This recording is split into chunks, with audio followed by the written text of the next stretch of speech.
I never thought I would see my parents again. Not after 20 silent years. Not after becoming a mother at 16. And certainly not after building the kind of life they once swore I'd never deserve. But there they were, standing in the courtroom aisle, whispering with smug little smiles as if fate had finally shifted in their favor.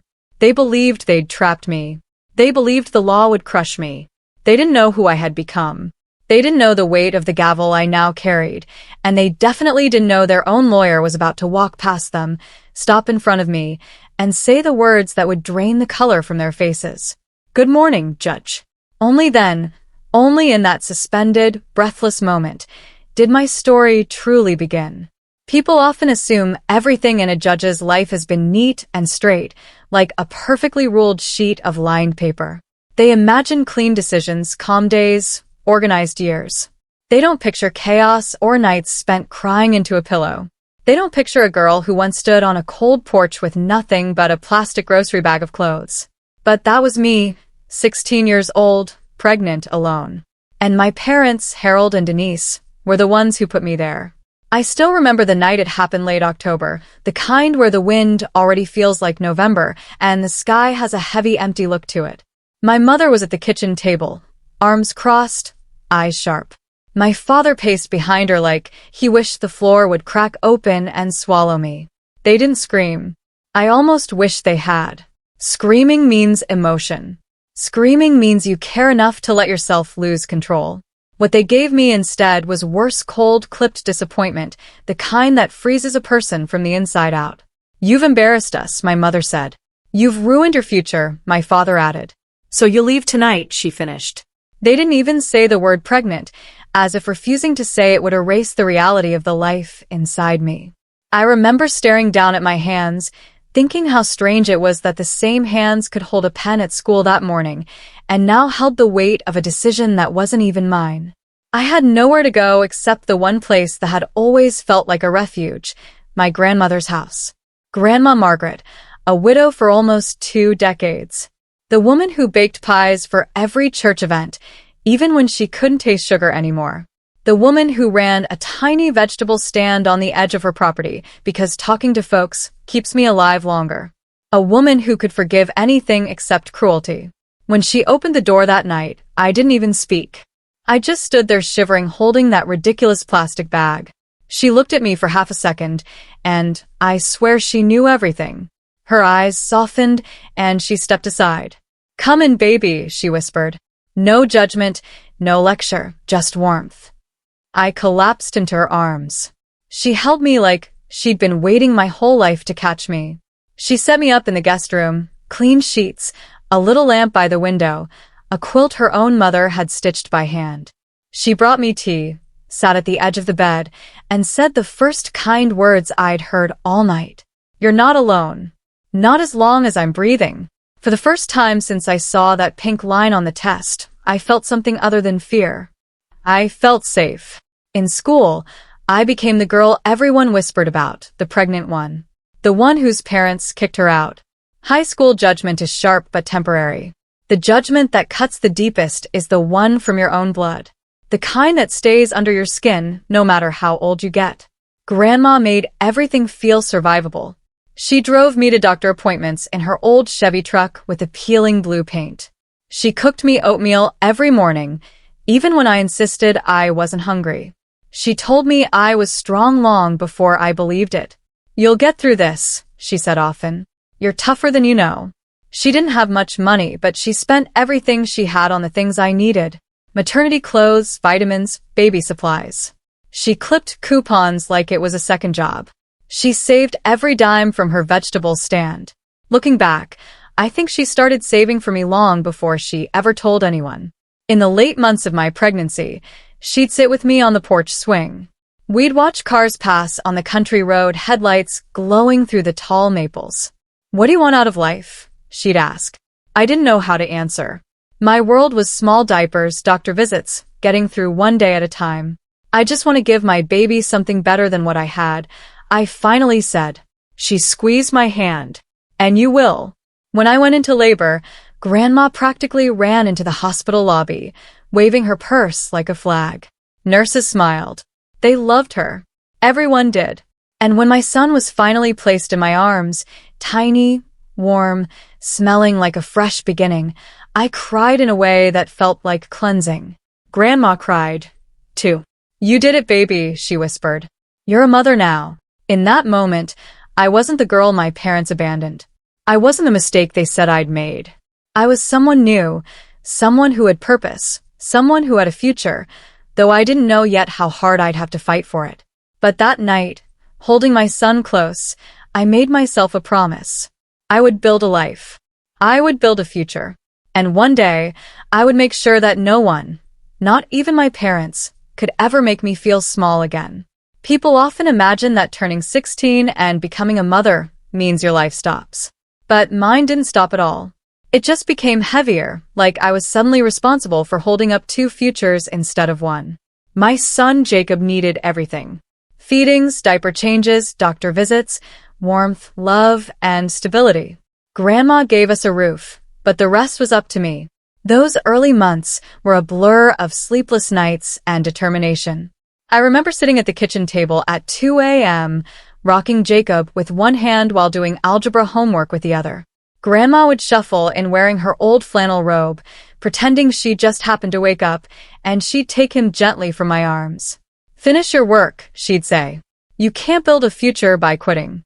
It wasn't just encouragement, it was expectation. She believed in me fiercely, and I didn't want to disappoint her. I finished high school through an alternative program that let me study while caring for a newborn. When I walked across that stage the following spring, Jacob was in Grandma's lap, wearing a tiny blue bow tie. My parents didn't come. I told myself I didn't care.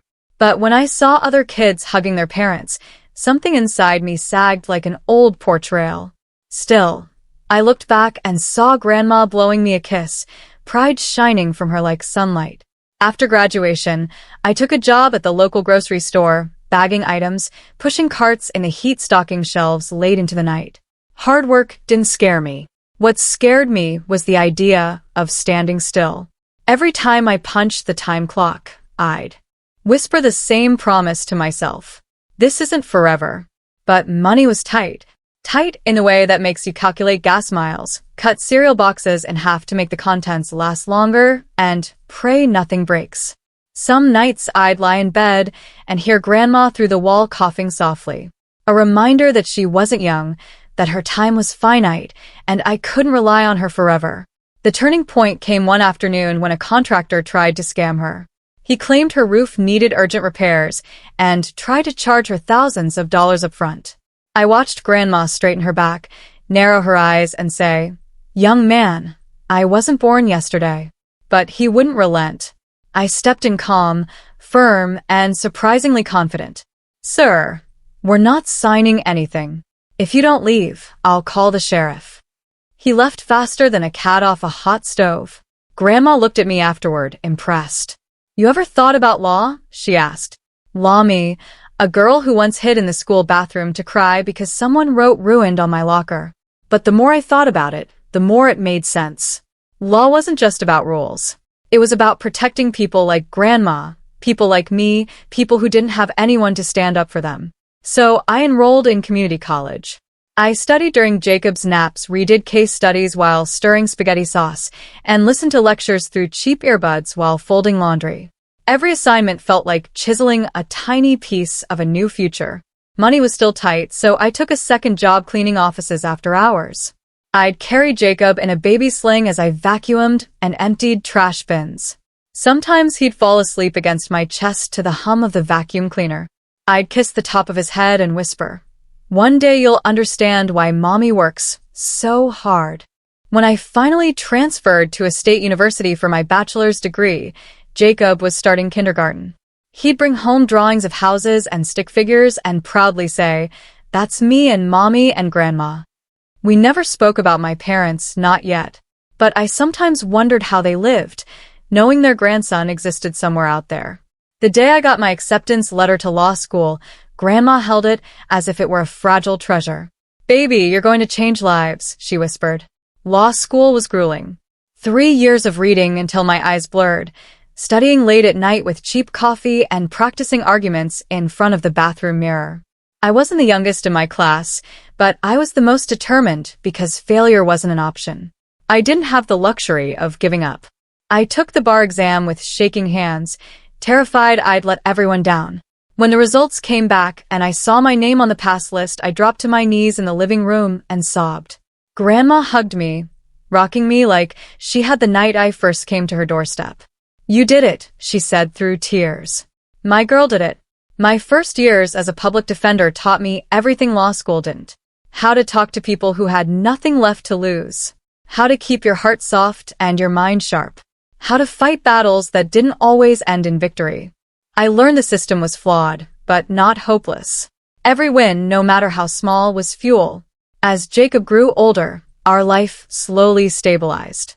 We saved a little. We fixed things that had been broken. We bought a used car that didn't stall at stoplights. Simple things, but they felt like luxury after years of scraping by. Then, in my early 30s, I was appointed assistant district attorney. Grandma baked an apple pie to celebrate. Jacob, now a teenager, rolled his eyes, but hugged me anyway. Life felt steady, secure, full. But life has a way of shifting without warning. One afternoon, Grandma fainted in her garden. Jacob found her lying beside her tomato plants, dirt on her palms, a peaceful look on her face. The doctors said it was her heart. They did what they could, but she was old, and sometimes bodies simply decide they've carried enough. In the hospital, she took my hand and said, "You gave me 20 extra years, baby. Don't you grieve too hard." I cried at her bedside like a child, even though I was a grown woman with a career, a home, and a son of my own. Losing her felt like losing the foundation of my entire existence. She passed quietly 2 nights later. I thought the hardest part was saying goodbye. I didn't know the real shock was still coming, something that would change everything I believed about my future. In the days after Grandma passed, the house felt unbearably quiet, too still, as if even the walls were grieving. I kept expecting to hear the shuffle of her slippers on the hardwood floors or the soft creak of her favorite rocker in the corner. But each time I walked through the rooms, all I heard was the empty hum of silence, the kind that wraps around your ribs and squeezes. Jacob tried to act strong, but grief sits heavy on a home. He'd linger in the doorway of her bedroom, staring at her neatly folded quilts, the framed church potluck pictures, the little porcelain bird collection she kept on her dresser. "It doesn't feel right," he said once. "She was always here." "I know," I whispered, pulling him close. "We'll get through it." The funeral was simple, exactly the way she wanted. A small church, a small choir, hymns she loved. Members of the community came, farmers, retirees, former customers from her vegetable stand, women from her quilting circle. They shared stories I had never heard, stories of kindness she never bragged about. "Your grandma once gave me groceries when my husband lost his job," one woman told me, her eyes shining. "She fixed my fence herself after a storm." An older man said, "She lent me money when I was sick." Another whispered. With every memory shared, I realized Grandma had carried not just me, but entire pieces of our town quietly on her back. She never wanted applause. She just did what was right. After the service, the small-town attorney, Mr. Whitaker, asked me to come by his office in a few days. His tone was gentle, almost hesitant, which made me nervous, but I assumed it was the usual paperwork you deal with after someone dies. Accounts, assets, closing utilities, probate filings, the unglamorous side of loss. 2 days later, I drove to his office on Main Street. It was a narrow brick building wedged between the barber shop and a bakery that still smelled like cinnamon rolls even in the afternoon. The waiting room had mismatched chairs and faded magazines from 5 years ago, the kind of place that felt like time itself had slowed down. Whitaker ushered me inside. He was in his 70s, gay-haired with glasses that slid down his nose whenever he talked. His desk was cluttered with paper stacks, a green banker's lamp, and a picture of his grandchildren in Halloween costumes. "Thank you for coming," he said gently, closing the door. "Please sit." I took the chair across from him. My palms were cold, he could tell. "I know this is difficult timing." He began softly, "But Margaret, your grandmother, was very thorough in her planning. She left a will and some instructions. I nodded, bracing myself. He pulled a folder from his desk, opened it, and adjusted his glasses. Your grandmother named you her sole beneficiary. I blinked, confused. That makes sense. She didn't have much. His eyes softened. Actually, she did. A strange hush filled the room. I swallowed. What do you mean? He turned the folder around, showing me paperwork, legal documents, property sale records, financial statements, bank ledgers. Numbers swam before my eyes. Several years ago, he said a development company bought a portion of her farmland, the wooded acres behind her house. I knew about the land, but had always assumed it was of little value, just trees, trails, old fencing, and the abandoned barn I used to play in as a child. She sold the land quietly, Whitaker continued. Never spent a dime of it. She insisted the money be kept safe for the girl who needs a new beginning someday. My throat tightened. How much? I whispered. He cleared his throat. After the land sale, the investments, and acred interest, the total is approximately $1.6 million. The number hit me like a physical force, sharp, dizzying. I gripped the armrest, certain I'd misheard. 1.66 million, I repeated. He nodded gently. I know it's overwhelming. She planned it all very carefully. She wanted to make sure you and your son had security, stability, a future she believed you deserved. I covered my face with both hands, my shoulders shaking. This wasn't joy. It was grief wrapped in gratitude, painful in the way only deep love can be. Grandma had lived frugally, clipping coupons, wearing the same winter coat for years, just so she could leave me something she herself never enjoyed. The room blurred through tears. I wish she'd told me, I whispered. She said you'd insist she spend it on herself, he replied. And she wanted you to stand on your own 2 feet first. That sounded exactly like her. The next few weeks were a whirlwind of legal documents, account transfers, and quiet moments when I'd catch myself looking at her empty chair, wishing I could tell her how much this meant. I didn't rush to spend the money. Instead, I created a small scholarship fund for teenage mothers trying to finish school. I donated to local legal aid offices that had once helped us, and I saved the rest, carefully, determined not to waste a gift so heavy with purpose. In my grief, I almost forgot there were people besides Grandma who still carried her last name, Harold and Denise. My parents, the ones who had erased me from their lives 20 years earlier. They found out about the inheritance before I was ready to hear their voices again. It started with a voicemail. I was walking through the courthouse hallway, files under my arm, heels clicking, when my phone buzzed. Hello, it's your father. I froze. I heard about Margaret's will. We should talk. Then my mother's voice clipped, rehearsed. Call us back. It's important. My stomach tightened. I didn't return the call. 2 days later, a letter arrived. Neat handwriting, formal tone. We believe the inheritance was rightfully ours. We expect a portion to be transferred. We will take legal action if necessary. Legal action. They wanted the money. No apology. No acknowledgement of the years they abandoned me. My hands trembled as I held the paper. I hadn't heard their voices in 2 decades, and now they were demanding a fortune left by the woman who saved my life. But the thing about life is that storms rarely come alone. A week later, as I pulled into my driveway, I saw their car parked out front. They were back. Not for me, not for Jacob, not for reconciliation. They had returned for $1.6 million, the final gift of the woman who gave me everything. When I stepped out of my car and saw my parents standing on my lawn, I felt something I hadn't felt in years, an old familiar tightening in my chest, like I was 16 again, and bracing for the next blow. The afternoon sun cast long shadows behind them, making them look taller, sharper, almost like ghosts from a childhood I'd tried to bury. My father was the first to speak.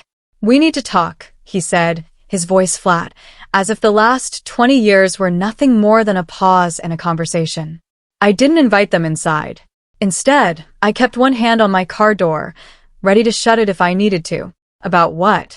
My mother clutched her purse against her chest the same way she used to hold on to her judgments. You know why we're here? Then I'll save you time, I said. The answer is no. Her lips thinned the way they always did when something didn't go her way. This isn't just about you. That land belonged to our family. And Grandma chose to leave it to me, I replied. My father stepped forward, his jaw tightening. She wasn't well. She didn't know what she was doing. That was a lie, and he knew it. Grandma had been sharper at 72 than most people were at 50. Her mind had been clear until the very end, clearer, in fact, than his sense of decency. I kept my voice steady. She planned her will carefully. She made her decisions long before she got sick. My mother scoffed. She manipulated you. She always spoiled you. The accusation hit like a cold gust, but instead of shrinking, I stood straighter. She loved me. That's different. My father's eyes hardened. We're not leaving without a discussion. Then you'll be standing here a while, I said. I walked past them and went inside, closing the door before either of them could protest. My hands shook as I locked it. Even after all these years, their presence could rattle me. But the difference now was that I wasn't powerless. 2 days later, a thick envelope arrived by certified mail. A lawsuit filed by my own parents. Petition for distribution of estate assets. They were suing me for the inheritance, all $1.6 million. I sat at my kitchen table, the same table where Grandma used to slice apples for pie, and let the weight of the paper sink in. Jacob watched me from across the room, worry clouding his features. Mom, he asked, what is it? I slid the papers toward him. His eyes widened as he read. They can't do this. They abandoned you. I know, I said quietly. So what now? I exhaled slowly. Now we fight. The following weeks were a blur of legal filings, consultations, and uncomfortable meetings in courthouse conference rooms. I couldn't represent myself. It would have been a conflict of interest. But I found an attorney I trusted, a woman named Rachel D.S. Smart, steady-handed, and direct. She reviewed the case file and raised an eyebrow. They don't have a leg to stand on, she said. The will is airtight. Your grandmother did everything by the book. That won't stop them, I said. No, Rachel agreed. But the truth will. She wasn't wrong. But truth doesn't stop people who are driven by anger, pride, or greed. And my parents had all three. Everywhere I went in town, people whispered. Some pied me. Some shook their heads at my parents. Some pretended not to know anything. Even though in small towns, news travels faster than wind. One afternoon, while I waited in line at the grocery store, a woman took a few hesitant steps toward me. I'm sorry about what you're going through, she murmured. I forced a smile. Thank you. She leaned closer. Everyone knows Margaret wanted the best for you. She would be proud.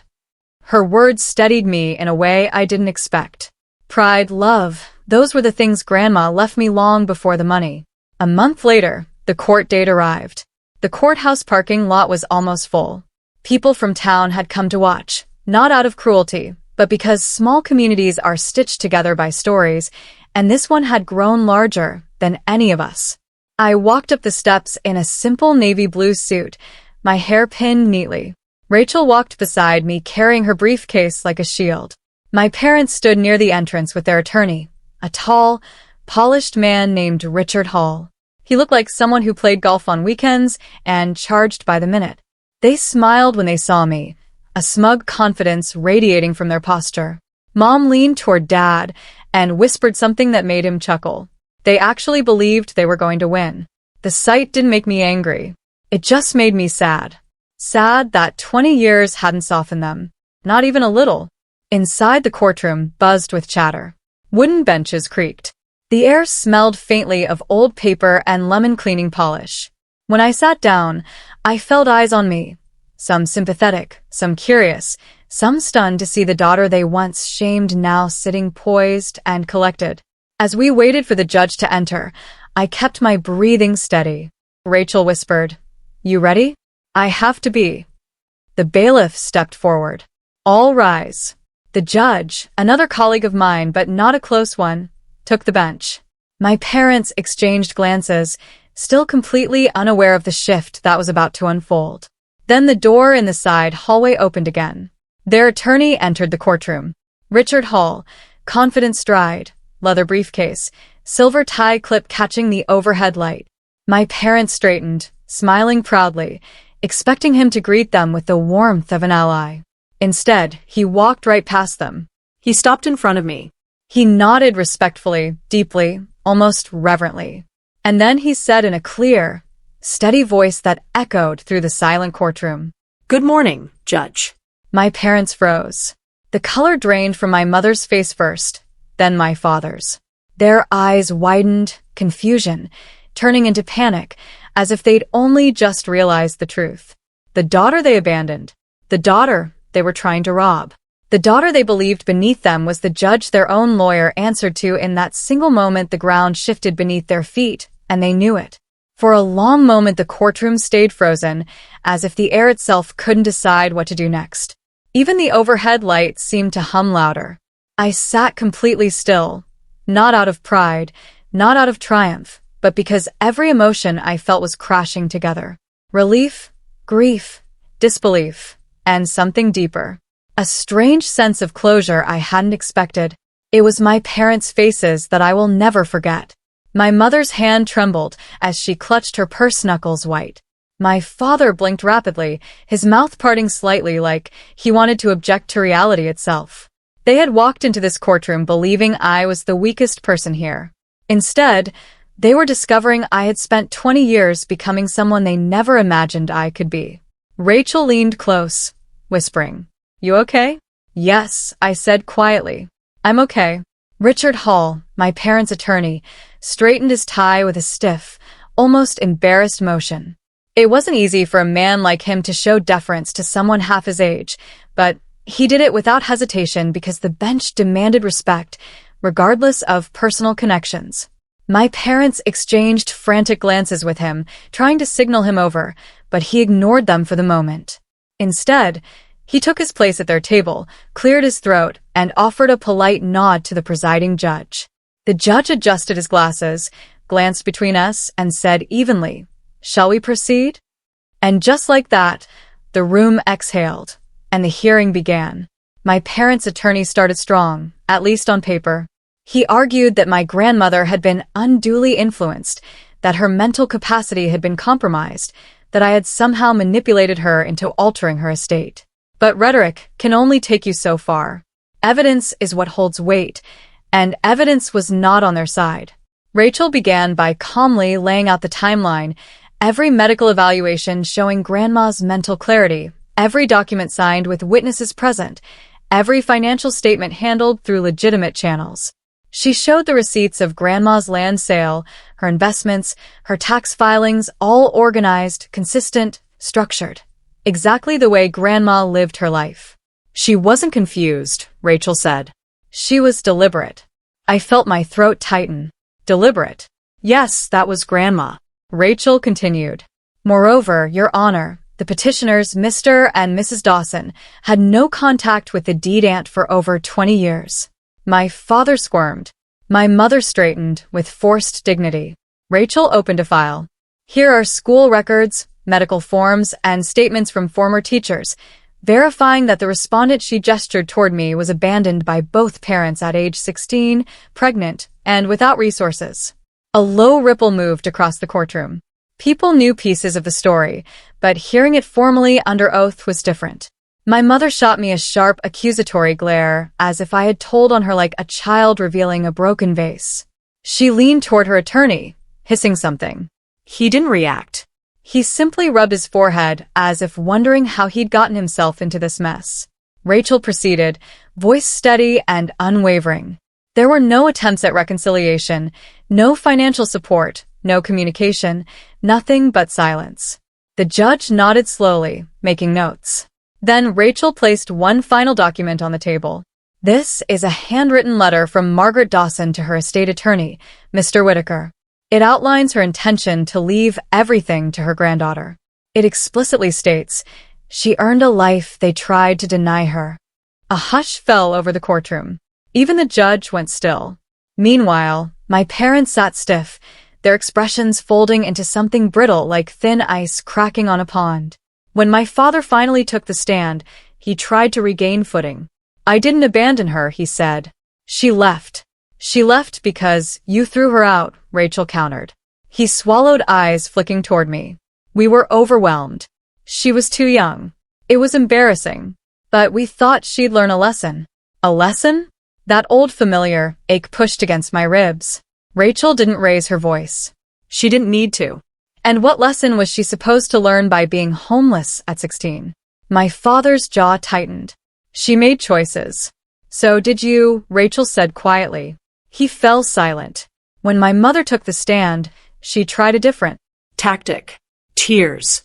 Her voice shook. She twisted a tissue in her hands. I loved my daughter, she insisted. I still do.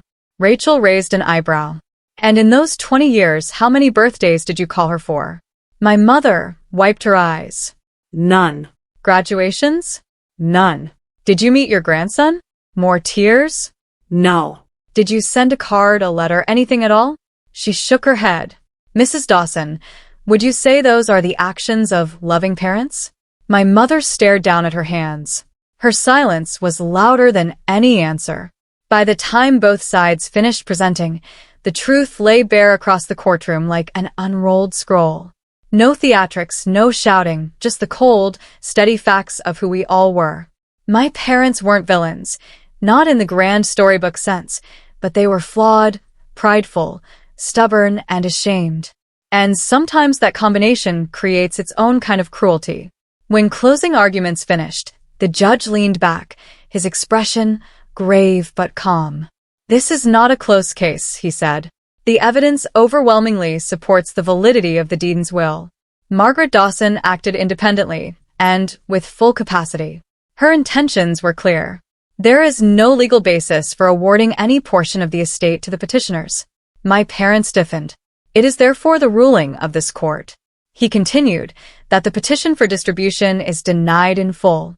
Denied a single word, but it echoed like a gavel strike across the entire room. My mother gasped softly, covering her mouth. My father's shoulders sagged as though a lifetime of unspoken regrets had suddenly grown heavier. Their attorney closed his briefcase slowly, almost gently, like he was handling fragile glass. Rachel touched my arm. It's over. But it didn't feel over. Not yet. Because winning isn't the same as closure. Winning doesn't unwrite years of abandonment. Winning doesn't heal the 16-year-old girl who once stood alone on a porch shivering in the dark. As the courtroom emptied, I saw my parents standing together looking smaller than I'd ever seen them. For the first time, I realized that age had caught up with them. The lines on their faces were deeper, their posture weaker, their certainty shaken. Part of me wanted to walk past them without a word. But another part, the part Grandma raised, stopped me. My father looked up, eyes tired. We never should have, he whispered.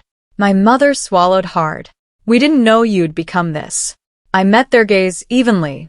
You could have known, I said softly, if you'd stayed. Neither replied. They looked away, not out of pride, but shame.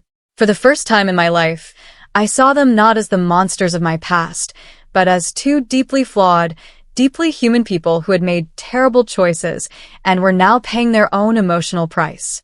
After the courtroom emptied, I sat alone on one of the benches, letting the silence settle. My hands rested on my lap, still and steady, but my mind moved like a slow river, steady, but carrying so much beneath the surface. Winning should have felt triumphant. There should have been some burst of vindication, some overwhelming rush of satisfaction. Instead, all I felt was hollow. Not broken, not victorious, just hollow, like too many pieces of my past had been stirred up at once, and the dust hadn't settled yet. Rachel packed her files and placed a gentle hand on my shoulder. You handled today with more grace than most people ever could. Thank you, I murmured. You want me to walk you out? I'll be okay. I just need a minute. She nodded, squeezed my arm, and left me in the quiet. It wasn't the victory that weighed on me. It was the sight of my parents' faces. Shock first, then fear, then shame. I didn't want to pity them, but part of me couldn't help it. They had spent so many years clinging to pride that they had nothing left to hold once it cracked. The bailiff approached quietly. Judge, the building's closing soon. Old habits made me straighten, of course. Thank you. Technically, I wasn't on the bench today, but being called judge still pulled me into that familiar posture of responsibility. I gathered my coat and briefcase and made my way toward the back stairs, the quieter exit. As I descended, I heard footsteps behind me. Wait. I turned. My father. He looked smaller, not physically, but in spirit, like a man who had finally been forced to look at the life he built and found it lacking. My mother stood a few steps behind him, clutching her purse again, eyes red from crying. I didn't move toward them, but I didn't walk away either. My father cleared his throat. We didn't know you were that you'd become a judge, I finished. He nodded, ashamed. Yes. My mother blinked back tears. We didn't know anything about your life. Whose choice was that? I asked gently. Neither answered. My father shifted his weight. We were wrong about everything. We know that now. My mother swallowed hard.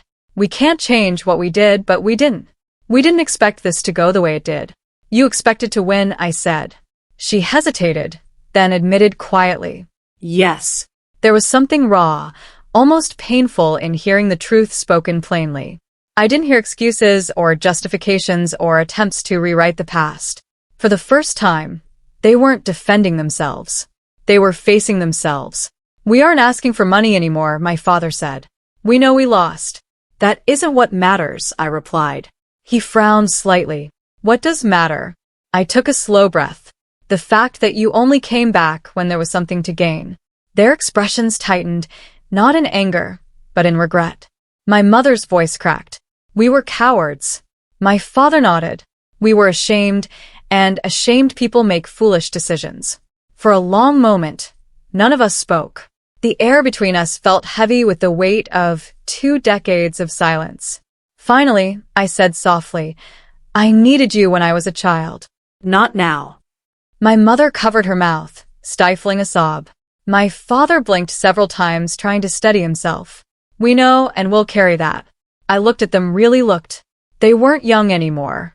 Their shoulders curved with age, their hair grayed, their eyes dimmer than the ones I remembered. Life had carved its lines into them just as it had carved mine. But I had someone else waiting for me, someone who mattered. Jacob. He would be home soon, probably pacing in the kitchen, anxious to hear how the day had gone. He deserved my presence far more than these 2 ghosts from my past. I have to go, I said gently. My father stepped aside. My mother wiped her eyes and whispered, We're sorry. Truly. I nodded once. Not forgiveness, not rejection, just acknowledgement. Take care of yourselves, I said. Then I walked past them. Clear's throat, Jacob was at the kitchen table, tapping his fingers anxiously when I came in. You're home, he said, jumping up. What happened? Did we win? Did they? We won, I said softly. Relief washed over his face. Good. They deserved. I raised a hand. They're still your grandparents. He hesitated. Are they? They never acted like it. I sat down at the table, motioning for him to join me. People make mistakes, Jacob. Big ones. And sometimes they don't realize the damage until it's too late. He frowned, arms crossed. So what now? Now? Such a simple question for something so complicated. I don't know, I admitted. But we're not going to let anger define this family, not ours. He softened. Grandma would have said that. I smiled. She would have. We sat there for a while, the weight of the day settling around us. The house felt different that evening, not because anything had changed, but because the ghosts of my past had finally stepped out of the shadows, and I realized they didn't hold power over me anymore. Later that night, after Jacob went to bed, I walked out to the porch. Snorts, it was cool, and still the kind of quiet that wraps around you like a quilt. I looked up at the sky, dark, dotted with stars Grandma would have called God's freckles. I hope I made you proud, I whispered. The wind rustled the leaves in the old maple tree, almost as if answering. Grandma had given me everything: love, stability, strength. But the greatest gift she left me wasn't the money. It was the ability to stand firmly in who I had become. Not the girl my parents abandoned. Not the mistake they thought I was. But a woman with a career, a son, a home, a future, and a heart that still had room for mercy. Winning today didn't bring joy, but it brought truth. And sometimes truth is the first step toward healing. In the weeks after the court case, life settled into something quieter, calmer, almost like a long inhale after years of holding my breath. But healing rarely arrives all at once. It comes in small waves. It arrives in moments you don't expect, and sometimes in moments you resist. A few days after the verdict, I received a letter. Not an email, not a text message, a real letter written in my mother's handwriting. The same script she used to write my name on school permission slips when I was little. I hesitated before opening it. Jacob sat at the counter crunching cereal, watching me with curiosity. "You okay?" "Yes," I said, though my voice was softer than I intended. "Just not sure what's inside." He tilted his head. "Do you want me to go?" "No," I said, "stay." I opened the envelope slowly, like the paper itself might break if I rushed. Inside was a single page. No demands, no excuses, no accusations. Just a letter that said this: "We were wrong. We didn't know how to be parents. We were more concerned with pride than with you. We can't take back what we did. We know you don't owe us anything. But if you ever wish to talk, we're here, Mom and Dad." My hands trembled slightly as I folded the note. Jacob leaned forward. "What are you going to do?" "I'm not sure yet," I said honestly. He nodded in that thoughtful way he developed over the years. An old soul in a young man's body. "Whatever you decide, it's your choice, not theirs." He was right. For the first time in my life, the choice was mine alone. I didn't reply right away. I wanted time. Time to think, time to breathe, time to let the past sit beside the present without letting it overwhelm me. I spent more evenings on the porch, the same place where Grandma and I once talked about life, under the soft glow of porch lights. One night, as I rocked gently on the swing, I closed my eyes and imagined what Grandma might say if she were beside me. "You don't have to hate them to protect yourself." Or maybe forgiveness doesn't mean forgetting.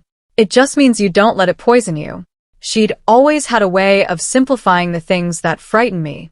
Jacob joined me on the porch, a blanket wrapped around his shoulders. "You're thinking about her?" "I always think about her," I said. He nodded. "I miss her crinkle-eyed smile." "Me too."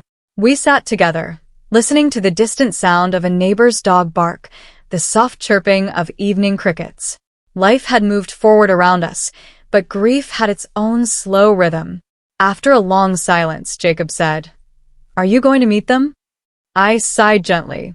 "Maybe not to fix everything, just to acknowledge it." "If you do, I'll go with you." I smiled. "Thank you." He shrugged. "We're a team."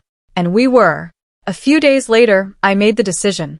I didn't want bitterness to be the last chapter of our story. Not theirs, not mine, and not Jacob's.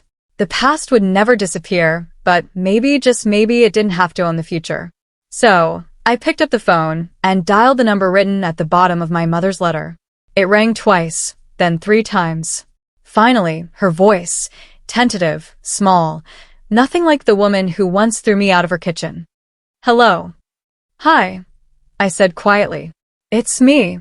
There was a sharp inhale on the other end. Oh, sweetheart. That word hit me like an unexpected gust. Not because I believed it, but because I realized how long I had lived without hearing it. "I'm willing to meet," I said in public, somewhere neutral. Yes, of course. Anywhere, anytime." We settled on a small diner just outside town, the kind with vinyl booths and pies displayed behind a glass case, a place with no history attached to it. When I arrived, they were already seated, both looking nervous, hands clasped on the table like school children waiting for a principal's verdict. I slid into the booth across from them. Nobody spoke at first. My father cleared his throat. "Thank you for coming." My mother reached for her water glass as if bracing herself. "We thought you wouldn't." "I almost didn't," I said honestly. But avoiding things only gives them more power. They exchanged a glance, one filled not with manipulation, but something closer to humility. My mother spoke first. "We were terrible parents." My father nodded. "Worse than terrible." A strange mix of pain and relief washed over me. Admissions of guilt rarely erase wounds, but they can loosen their grip. "What you did," I said, "slowly shaped my entire life. Every decision I made, every fear I carried, every step I took came from what happened when I was 16. They both lowered their eyes. But I continued. It also pushed me to become someone stronger than I ever imagined. My mother's voice shook. We don't expect forgiveness. I'm not offering it, I replied gently. Not today. Maybe not ever. But I am willing to start with honesty. They nodded. No pushback, no defensiveness, just acceptance. Quiet and overdue. We talked for almost an hour. Not about money, not about the trial, but about simple things. Life, aging, regrets, Jacob, even small memories from before everything collapsed. By the time we left, we were not healed. We were not family again. But we were no longer strangers holding knives made of old pain. And that was enough. That evening, I drove to the cemetery. The sun was setting, peach-cold light stretching across the rows of headstones. I carried fresh flowers and placed them gently beside Grandma's grave. I did my best, I whispered, not just in court but in the parts after that. A breeze rustled the trees. Somewhere nearby, a bird chirped twice like a tiny echo of her approval. I hope I made you proud. I closed my eyes, letting the quiet sink in. For the first time in years, I felt the weight of the past lifting, not gone but lighter. And as I walked back to the car, I felt something warm settle in my chest. Not triumph, not revenge, just peace. Life didn't hand me the future I wanted, but I built a different one. One shaped by struggle, shaped by love, shaped by the woman who stepped in when others stepped out. And if there's anything I want people to take from my story, it's this. We don't get to choose the family we're born into, but we can choose the family we become. If my story touched you even a little, I hope you'll share it or leave a thought or simply hold someone a little closer today, because you never know who's carrying a battle you can't see. Thank you for listening.